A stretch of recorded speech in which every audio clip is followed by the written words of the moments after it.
Welcome to the Still Nothing But a Andrea and Tanisha.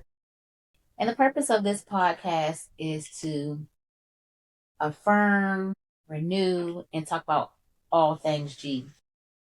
For example, some of the G things we'll talk about are growth, generational wealth, grief, dropping gems, giving game, just all things G. All right, so today's episode is about welcoming everyone to the 40/40 Club.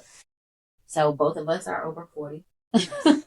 So we want to talk about things that happened, things that changed, things that made us great, things that we didn't know about that happened, and 40s feel different. Yeah. Yes. And when you get here, if you know, you know. Like it changes, like so many changes occur. Absolutely. And it's like out of nowhere. It's like what, why, where, why, and who, what, when, where. Exactly. All of those questions. But before we get to talking about our topic, let's remember our growth moments. Mm-hmm. In every episode, we like to start off with talking about our growth moments. And we also like to hear from you. And how was your week? And what kind of growth moments did you have? What have you learned? What challenged you? What pushed you? Mm-hmm. What made you greater? Absolutely. Absolutely. So you want to go first? Yeah, so yeah, this is a funny growth moment.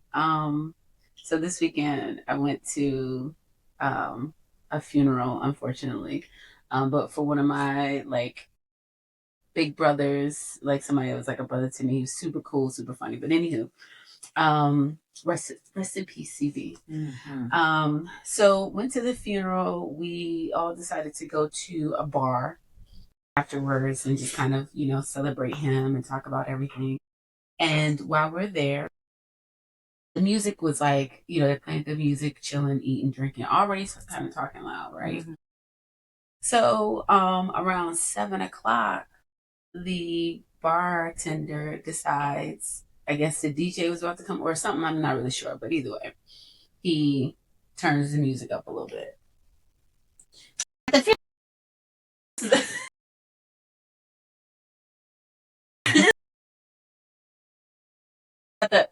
At the unofficial, yeah. So we're gathering afterwards, and he decides to turn the music up, and it's like to the point where like this joint's loud. It's loud. I already know what you're going to say. Like it was already kind of loud. We're already yelling in each other's faces. So I'm like, I was like, hey.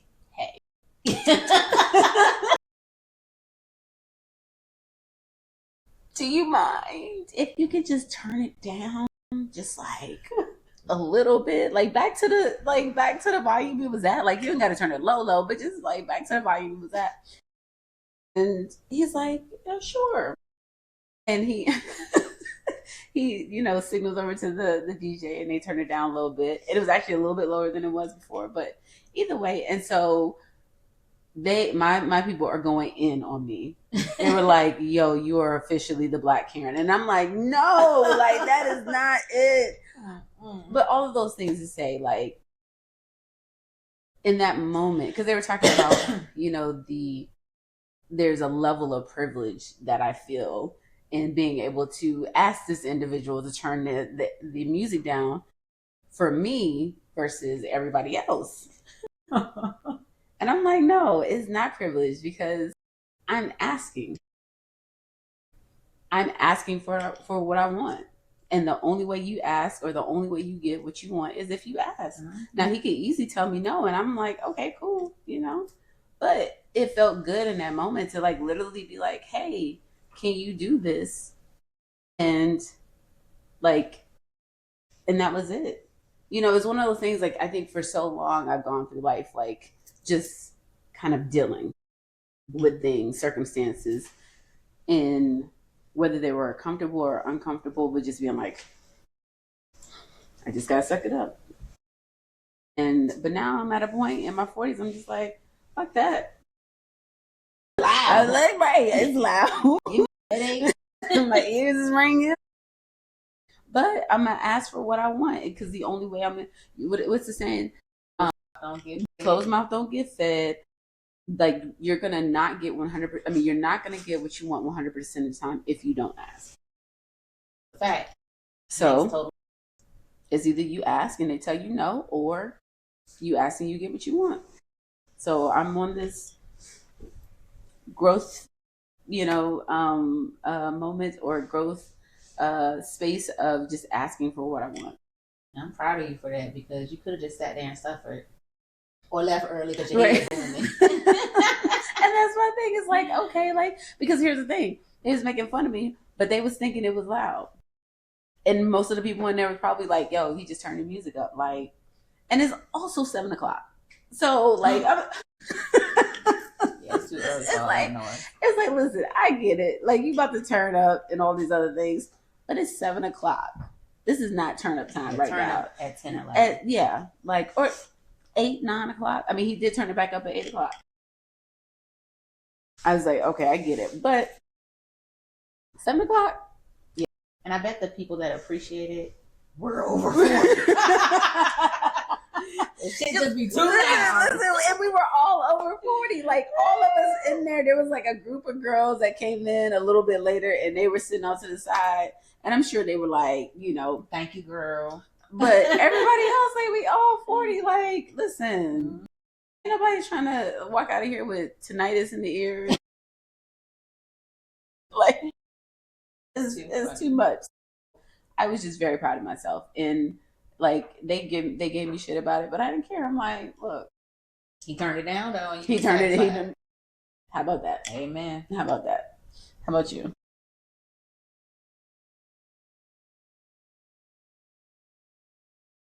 So this weekend, I was out with my family, and we actually stayed at one of my friends' house. We were going out of town, and we could have got a hotel and all the things, but some of us is furloughed. So I mean, we need to watch our coins while we still have them. So we went to go stay at my friend's house, and my kids were like, dang, Mom, everywhere we go, you know somebody. You know somebody here, they help you out here, they do these things for you. And I just felt so, what's the word? So grateful, to have, I really do got good friends. And like all over the place, right? I mean, relationships through work, relationships through college, relationships through my community service organizations. Like, I'm just grateful. So I just thought about that. Like, I mean, I was excited, super excited that they noticed that because I never thought about that. But now I have, I'm just grateful for the relationships that I have. And I just feel really blessed to have such good people in my life.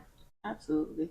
And I think it's a good thing that they see that and they notice it, right? Because it also sets an example for them, like of, hey, not necessarily like, oh, I should be able to travel all these places and have friends, but the idea that I can have friends that I can depend on and lean on, when I need things. So for sure. All right. So don't forget to share with us your growth moments. Feel free to DM us. Feel free to leave a comment, and we will do our best to respond because we actually care about what you all have to say, and this is a community discussion. Absolutely. So we appreciate any feedback or comments, anything that you have. And if there's any topic that you guys would like us to talk about or address, or any topic that we talked about that you would like us to, expound upon and do like a part 2 or whatever the case may be, then definitely let us know so we can make sure we do that for you guys. And even if you don't agree with our perspective, like, that's good conversation. Absolutely. You need to know. I mean, don't try to do too much. The comment thugs. We don't need much. We don't need that. This is a loving community. If you don't like what we got to say, how about this? You have a choice. Swipe left. That part. Move on. That part, because what we won't do is be disrespected. Like that's just not be part of the game, right? We can have a very cordial, respectful conversation and disagree. So, All right, my people. so with that, jumping into the first question of the day. What do you feel is the best and worst thing that about being in your 40s? So I really think as soon as I turned 40, it was like I was in a cocoon and I rose as a beautiful butterfly. It was a season of I'm gonna do me. I'm gonna call you on your BS. I see your BS. I'm sick of the BS, and I'm not dealing with the BS. You know, I was just like a real G, for real G. You know, and 40 just, I mean, it just, when people say it was woke or whatever, like, I don't think I'm the most in the terms that they want to use woke, but my eyes were wide open. So, was there a specific incident that like you feel like you had an aha moment with, or was it just like gradual things that just continued to happen? You were just like, okay, like I'm here. Yeah, just gradual things, and honestly, like it's just like I can't explain it how it really just came over me, like as this. I literally feel like I became a butterfly. It's just all the things that I kind of used to deal with. I just was not feeling it no more. Like the silence or the, you know, letting things slide. I just wasn't into that. Yeah. I just really feel like I'm gonna say what I gotta say. Yeah, it's like your tolerance for things is pretty non-existent. For the BS, it's non-existent for the BS. For real, at all. Yeah, I think the same. It's like, you know, I think you go through so much, especially in your 30s. Like your 20s, you're like all fun. You know, you just having a good time. 30s, you're starting to kind of go through some things, you know, life experiences. And then I think that's gradually when things start to shift. You know, it's like, you know, because your relationships start to change, work, all these things just gradually start to change. And then you just get to a point where you're just like, okay. And yeah. And I definitely don't think that we're alone in this. Because I know plenty of people that 39, they're like, oh, this is my last year in my 30s. And then as soon as they turn 40, it's like, welcome. I've arrived. I see you. Like, I see you. I see the change. I know that. I know where you're coming from. It's like a switch. 39 and 364. But on 365, yes. It is 40. It is literally like a switch kind of goes off, and you're just like, yeah, this is about to be different. And aches and pains that you didn't have before, you now have. Now let's address this, because it's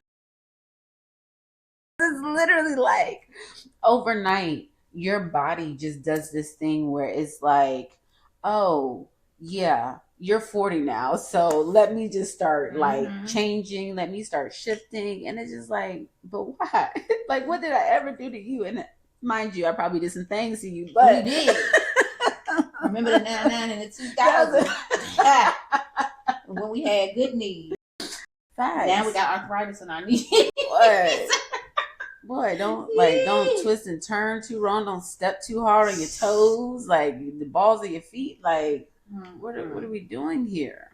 Yeah, it's definitely different, but I think it's also a beautiful thing, though, right? Like, it's like, as much as, you know, the aches and the pains and all those things that come with it, I think like the journey that it took to get us here, I think it gives us an even greater appreciation for where we are and how we got here. And it's kind of funny though, because my mom is in her 60s, and some of the same things that I complain about, like she complains about, but it's like such different generations.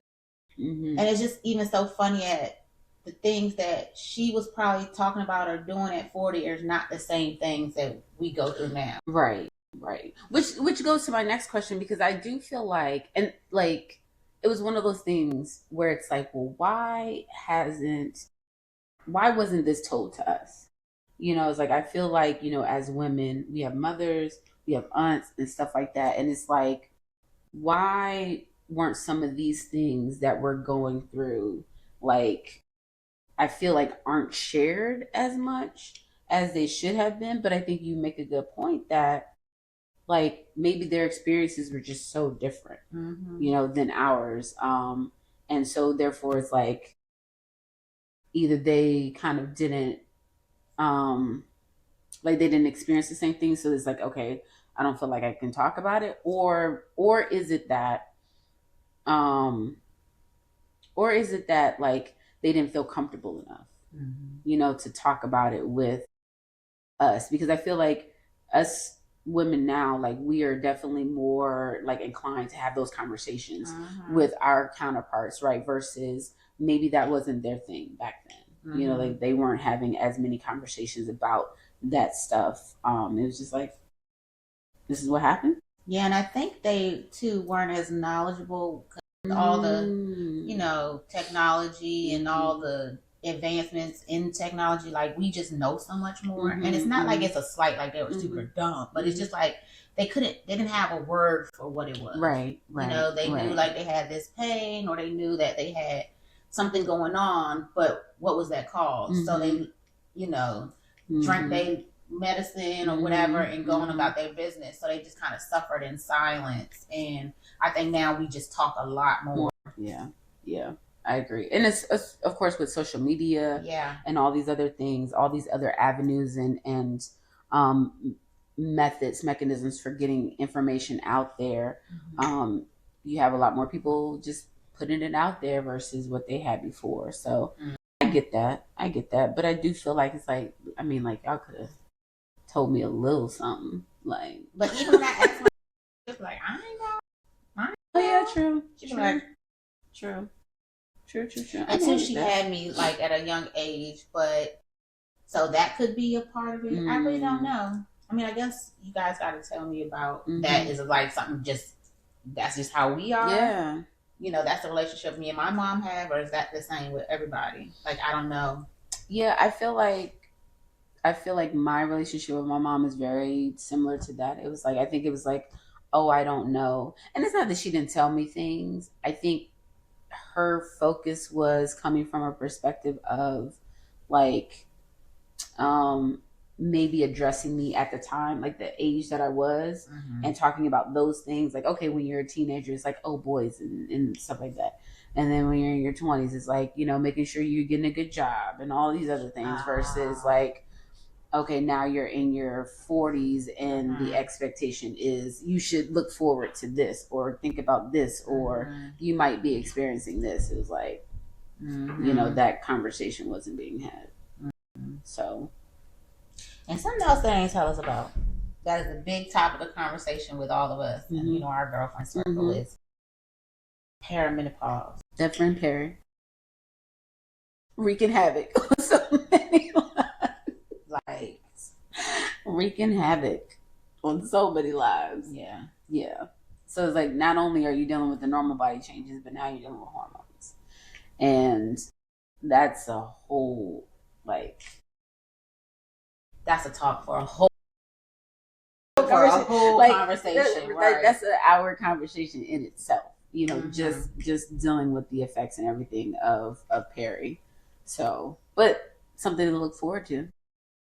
I'm here to tell you. And by look forward, I mean not look forward. But I think so. I saw online it said that being in your 40s is, they call it a decade of reckoning and reflection. And that's exactly what it is, right? Agree. It says, encompassing of intense change, career shifts, health revelations or health relations, and deeper personal clarity. And I feel like that's perfect. Describes it to a T, like to a T. So, with all of that, like, what do you feel has been your biggest lesson that you've learned in your, what self-care really is? Self-care, soul care. Yeah. And and prioritizing myself. Mm-hmm. I think this year or the last couple of years, like, I've been going to therapy, and Lord, do I know, like, just learning things about myself that I didn't know, or I couldn't really put it into words, and now, like, listening to my body and what is this triggering, and, how to overcome traumas, and like, was that really trauma? Like, and how to, like, talk through things. And it's really been like years of understanding who I am, getting to know myself better. Like, it's been a beautiful thing, I feel like, because I feel like this is the best version of myself. Like, this is truly the best version of me. And I think that anybody who gets to meet me or know me now is probably very grateful for who I am now, because of the balance. Like, I don't know, I just feel real good. I feel great about myself. And in the days that I don't, I know what I need to do to get myself there, And some days I'm like, I'm not doing shit. I'm laying in this bed today. Because that's what I need. I need this. That's what I need. I used to like keep going, like shooting after the careers, trying to balance having a family, taking care of my kids, cooking dinner, being his everything. Like, just doing all the things that you think that you have to do. That part. And just really not being able to keep up. It's like being on a treadmill, going. And eventually your ass gonna get tired. And so my body was shut down, and I would find myself in bed for like a couple of days, just in recovery mode. So now, in learning about self-care and, soul care, is when I know, like, I need to do some of these things prior to that actually happening now, before the burnout, before the crash out. Right. Those are the biggest lessons learned in 40. I would agree. Soul care and putting yourself first. Like, I think that whether you have kids, husband, wife, like whoever, parents, like, like, we are so quick, especially as women, to have to put everybody else first. And so we've done a really good job of putting ourselves on the back burner. Yeah. And then we get burnt out. And I don't know if anybody ever told us we had to do it. Did anybody say, like, as the woman, as the mother, as the wife, you have to do all these things? And here, like, which is the perfect segue into the next question, right? Because it was like, what is one of the biggest misconceptions that you had going into your 40s, but when you got into your 40s, you're like, yeah, that don't really sit right. That really don't make sense. Right? I mean, it's some of the old traditional ways of, patriarchy, like, what your relationship is how you define it. It doesn't necessarily have to be what you heard or what the textbook said, what your pastor might have preached. Some of those things are just so old school, and some of it just really doesn't work for us. And so in everything, if you're going to do that in your relationships or in your house, doesn't need to be shared with everybody else, because what's good for y'all might not be good for them. Yeah. And you don't have to deal with that judgment. You know what I mean? So yeah, I agree. And I think it's also, like, for me, it was, and I think, like, that's where the thought, when I saw this, came up, like, misconception. It was like the feeling that we had to live up to a certain standard or a certain idea of what a wife, mother, whoever is supposed to be in life. And it's like realizing, like, no, like, and we put it on, I think we do, to your question, I think we do put it on ourselves, right? It's like, partly I think society says, hey, this is kind of the idea of the perfect woman kind of thing. But then I think a lot of it is we put that pressure on ourselves to live up to a standard that, like, nobody can. Like, I think one of the things, and I've heard people say, And talking about our mothers and our grandmothers' generations and stuff like that. It's like, they clean and did all of these things, Yes. which they did. But like when you look at the different generations, right? It's like there was a generation where, like probably our grandmother's generation, where a lot of them didn't work, Right. But even if they did, now they're working, taking care of home and all these other things.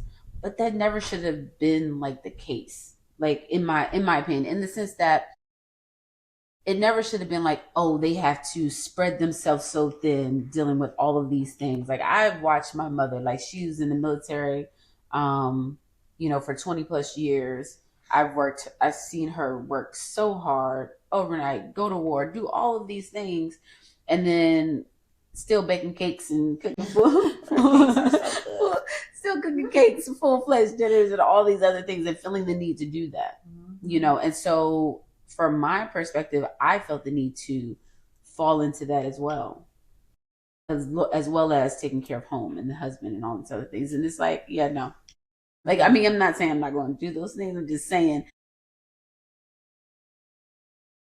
When we share, it is a balance. Partnership. It is a partnership, right? And recognizing like that's what it should be. It shouldn't be like one thing or these things always fall on this person or these things always fall on this person. It needs to be a balance so that nobody is getting burnt out. I mean, because what do you learn in college? What do you learn at work? How to work on teams. How to be a team member, mate, whatever. Right. And I think we need to be those teams in our household as well, and stop trying to do everything. Like, I don't know if that's a Black girl thing or I don't know, but I feel like that's how, we were always raised. You go to college. It's just because you want to do better than the generation before you, right? So they have those expectations on you. And then you put them expectations on yourself because you want to be the good girl. So what do? You go to college, you get a degree. Then you get student loans that you're still paying for. You get a good job. Then you wait till you're married to have kids. And then, then you're trying to balance, like going to work 8 hours a day and then having kids, come home, cook, clean. And then don't decide like you want to like start a business or something like that on the side. Cause like now that's a whole nother thing, right? Now you're trying to, and there's 24 hours in a day. Yeah. And who even said like you had to have kids or now, or you had to get married now, or whatever. So it's like it's so exhausting just trying to do all of the things. And I think in 40s I just realized like I tried it. Sometimes I've been there, done that, and hey, if I survived it, okay. Right. But now I don't want to do that no more. Right. And and to add to that, it's the only expectations you have to live up to is your own. Right.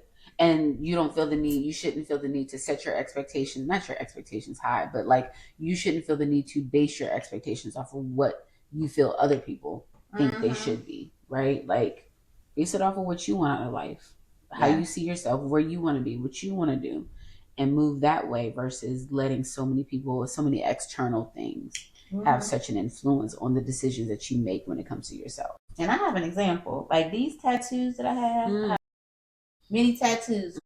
I didn't get them till I was in my 40s. And some people are like, what? Like, I thought you always had it. No. In my 40s is when I didn't care. So my mom would be like, why you want to do that? Why you want to mark up your body? Why did I? And then I get them and she like, oh, I like it. So sometimes you just got to do what you wanted to do. Because I wanted to do this a long time ago. Right. Like, but you didn't. And then I was like, oh, you can't have those tattoos at work. But then I seen everybody else with it. Right. So it was like, does that stop me from doing a good job? Or is that, not dress code? Does it not fit the corporate structure? Or do I have to cover them up? And really, honestly, since I've had them, nobody said anything. Right. Except for, I like your artwork. Who's your artist? So I think a lot of those misconceptions and perceptions were kind of put on us though because of the way things may have been before, right? Because it was like tattoos are a big thing now, but back in the day, it wasn't a big thing, So my mom felt the same way about the tattoos that I have. It's like, oh Lord, please don't get another tattoo. Please don't get another. But it's like, well, why not? Like, you know, and I think it's because sometimes people have a perception of what women are supposed to look like and how we're supposed to dress and how we're supposed to, you know, do all these things. And I myself, like, I was say, and then y'all have me hear, you will hear me say this multiple times, brainwashed into the matrix where it's like, oh, well, once you turn 40, like, you're not supposed to dress this way. And you're not supposed to do this. And you're not supposed to do that. I remember having a discussion about, what's her name? Kim Kardashian. When she did that cover.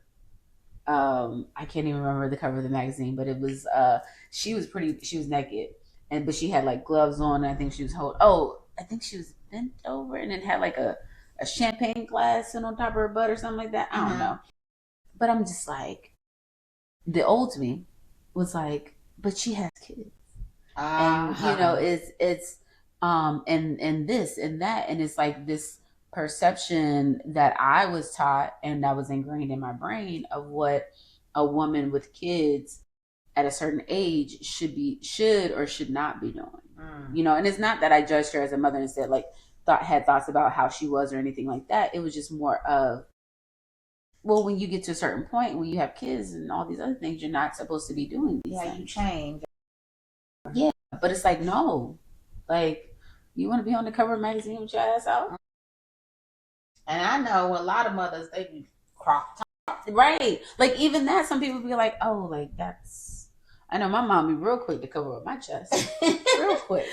But I'm like, no, but why? Like, and I think it just has to do a lot with other people's comfort levels of what they're comfortable with and who they are and stuff like that. And it's projection. You know, a lot of times things are projected on everyone else, and it's like, but that don't work for me. You know, like, I want to live by my own rules and my own way. I know, I don't like being told what to do no more. You can ask me, don't tell me what to do.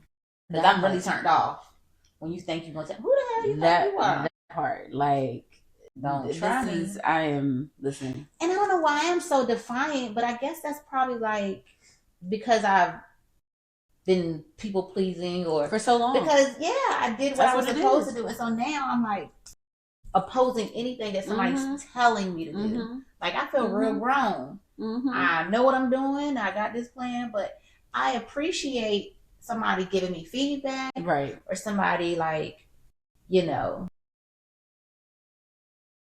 asking. But just don't tell me this what you should do. This what you need to do. Yeah. I'm saying, like, don't do it. And it could be really good advice, but just because of the way you presented it, I ain't doing it. It's like just out of spite. Like, that might be too petty, but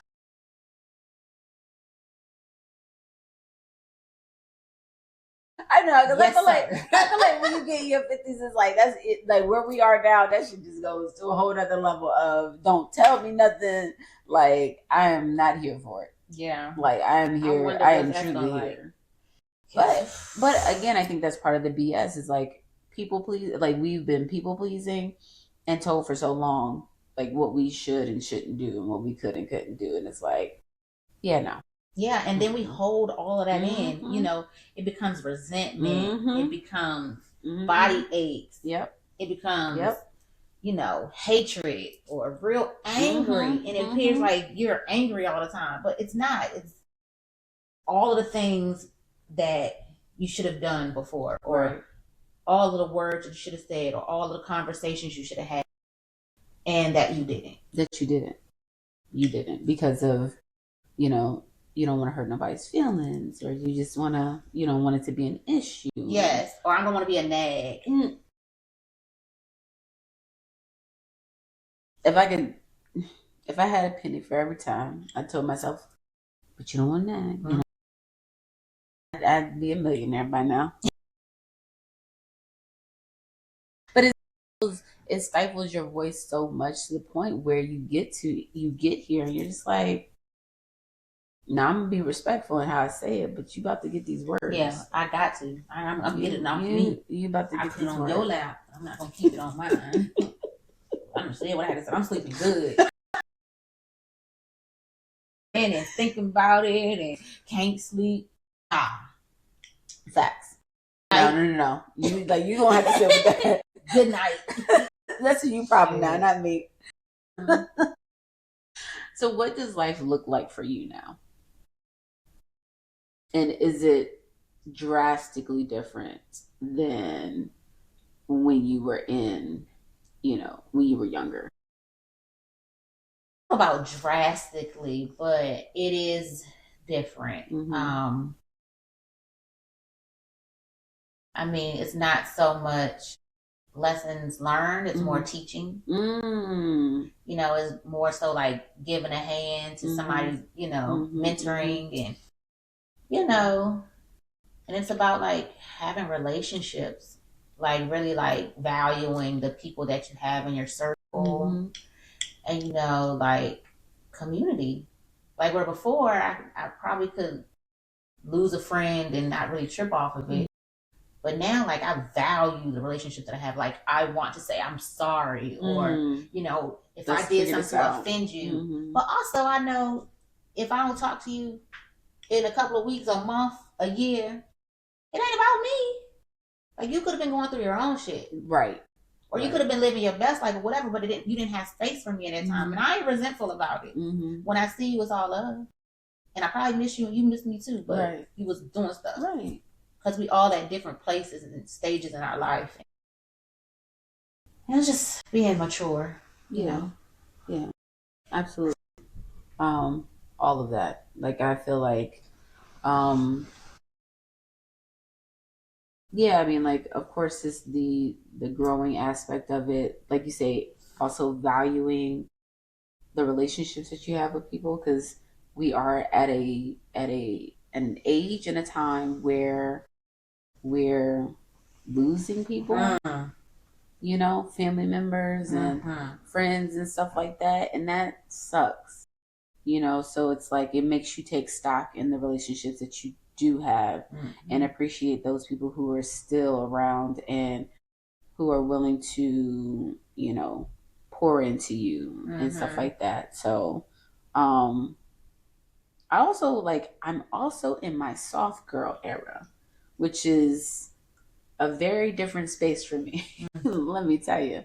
Like, what does that mean? Right. Great question. So for me, that means for a lot of my life, it's been focusing on other people, as we said, people pleasing, and then feeling like I had to always take the lead and take care of things, make sure things are taken care of and stuff like that. So, not to mention you add that to somebody who grew up as a tomboy and like you getting all this masculine energy, like in the female body, right?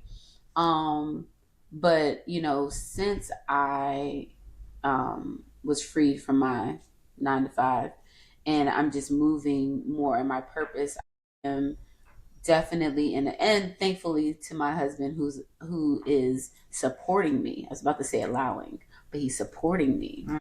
I'm glad you cleared that. Yes. Because the first time, allowed, like, right. He is supporting me in my endeavors. And so it's allowing me to not, how can I say, like, be stressed when it comes to certain things, trying to balance like a 9 to 5 and doing all of the entrepreneurial things that I want to do.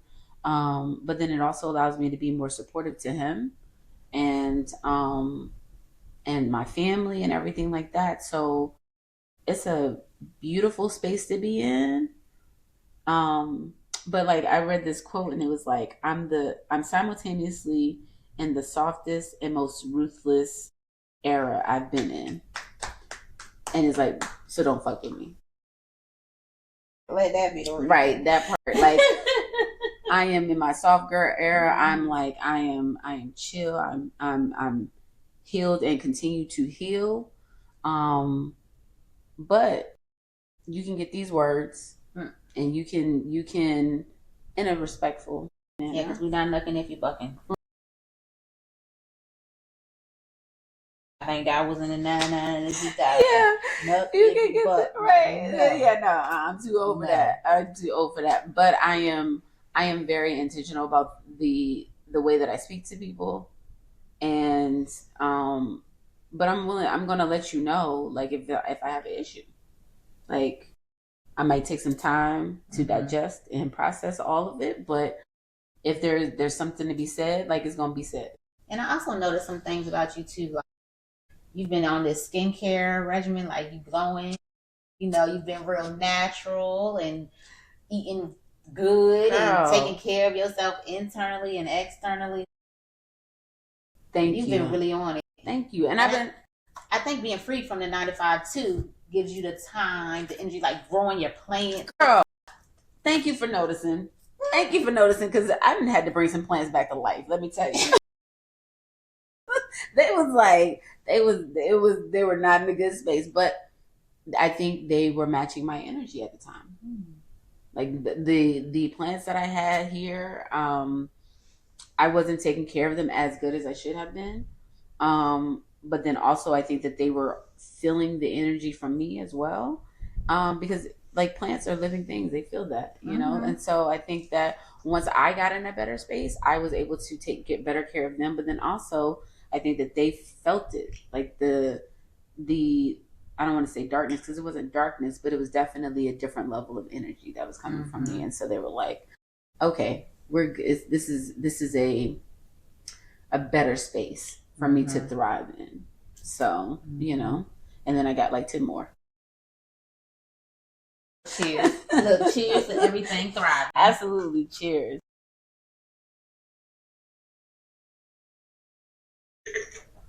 And my girl been the mixologist, cause that thing good though.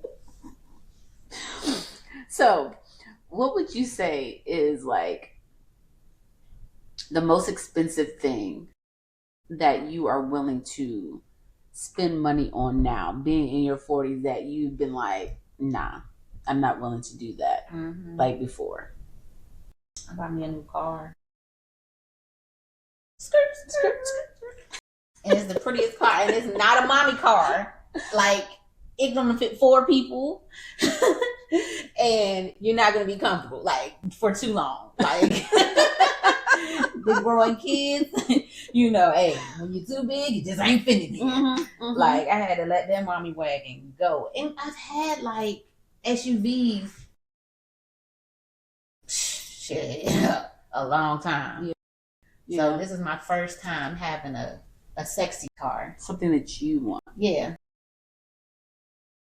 So, I mean, I'm proud of that, because I won't buy anything really expensive for myself. I'm still kind of like, I ain't buying all these shoes, you know. I buy them for my kids, but I will not buy them for me. Like, I bought these coats the other day. One was $250, the other one was $150. And I was like, oh, they're so cute, I should get me one. And I was like, I'm going to go ahead to the outlet and maybe I'll see 2 coats for the price of 1 or something. I don't know. But I just still feel so guilty about really spending that money on myself. Not that whip. I got one thing. Look, and my pocketbook is cute too, sitting in the side. That's about it. You know, we'll take it slow. Yes. I think it's because how should I say it? I'm frugal. I am frugal. You're smart about your money. Well, I received that. That's what I go with. I'm smart about my money. So, I'm not really a big spender on individual things. But to your point, like even with the vehicle, for me, it's like I'm willing to spend money on comfort. Like anything that's gonna make my life comfortable. I feel that. Like I'm willing to drop them dollars. All of them. We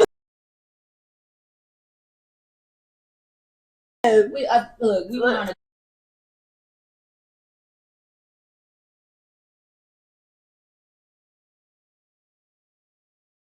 a not. Because I was in the lower decks before, and I was like literally scared to death because it's dark. It's very dark. It's like so dark. Very dark. Very dark. And then it was like, and you're feeling thing. Yeah, but like if something would have come up, I didn't really have money on the side. It's like, just go ahead here, put this on my credit card. Right. Because of an emergency or something. Like, so I was just really like getting the bottom barrel package. Like, I'm on the cruise though. Yeah. Got my little cute outfit, I'm here. But now it's like, okay, if you're really gonna go on this trip, then you really need to have the coins to go on the trip. Yeah. It's not like we just the money to get there. Yeah. It's like, no, we need to have like that spending money because you want to have a good time. Yeah, and if something happens, you need to be prepared. Yeah. Pivot. You can pivot. Like keyword pivot. Yeah. In life, like in any circumstance. Because I still don't know if that drink package is worth it. I still don't. The jury's still out on that. But I did get it. I did get it this time. Did you? Yeah, I got it. And I ain't never drank the 15 drinks. I don't know how, because I like to drink, but I checked my thing, and it was like 9 drinks here. And I really think if you drank 15 drinks for 7 days, you might need to go to a meeting. You might have some other problems. Like, you don't need to be on because I was even sharing the drinks, like with my mom. I get one, she, I take it to her, whatever, and we still never got to 10. It's really difficult. And I'm like thinking about, like, even if I went on a cruise before, would I have drank that many drinks? Probably. I mean, but maybe not. 15 is a lot. 15 is a lot. 15 is a lot. And at first, I started out drinking them fruit drinks. And I think that's where I messed up because I know what I like to drink. And I should have just stuck with what I did. And so I ended up the last couple of days going back to my drink. And I didn't get to where I was, but I didn't have all that bloating in my stomach and feeling all queasy. Like, I was good. Yeah. Them 15 drinks is probably how, like, if you're probably able to get to the 15 drinks if you're drinking those drinks. The fruity drinks. Because they ain't nothing but juice. Yeah. They ain't nothing but juice. So, but yeah, comfort. Like, I'm willing to drop dollars on comfort in my life. Like, because it's just, why be uncomfortable when you don't have to? So, if there's anything that I'm willing to spend money on, then that is it. You got any more questions, or just one more? Like, what is the biggest piece of advice that you would give somebody who is, just coming into their 40s or who's in their 20s or 30s? Probably even more so 30s, who's like getting closer to 40. Like, what is the biggest piece of advice that you would give them? I think at any age, therapy works.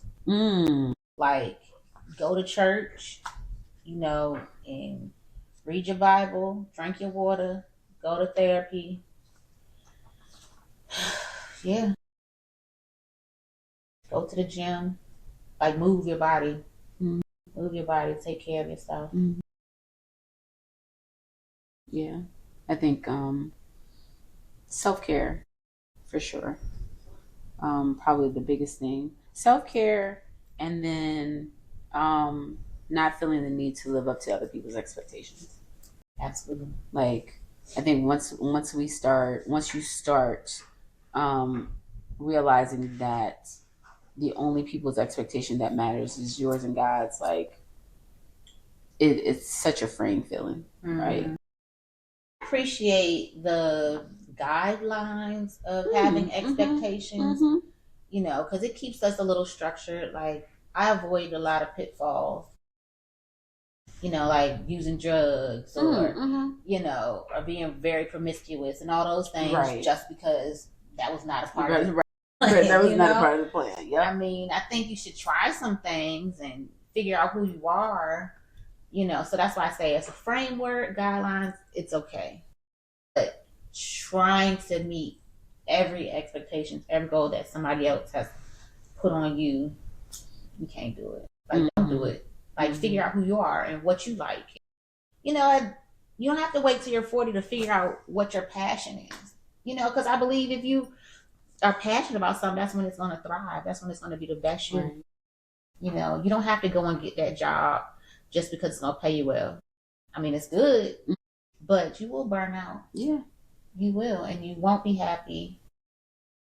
So, I don't know. You got to figure out what works for you. I'm not saying don't go get that job. But I also say home ownership is ghetto. But that's how we knew we made it. Yeah. That's how I knew I made it. I was finally very successful. Mm-hmm. Great job. I bought a house. I had kids. I had a husband.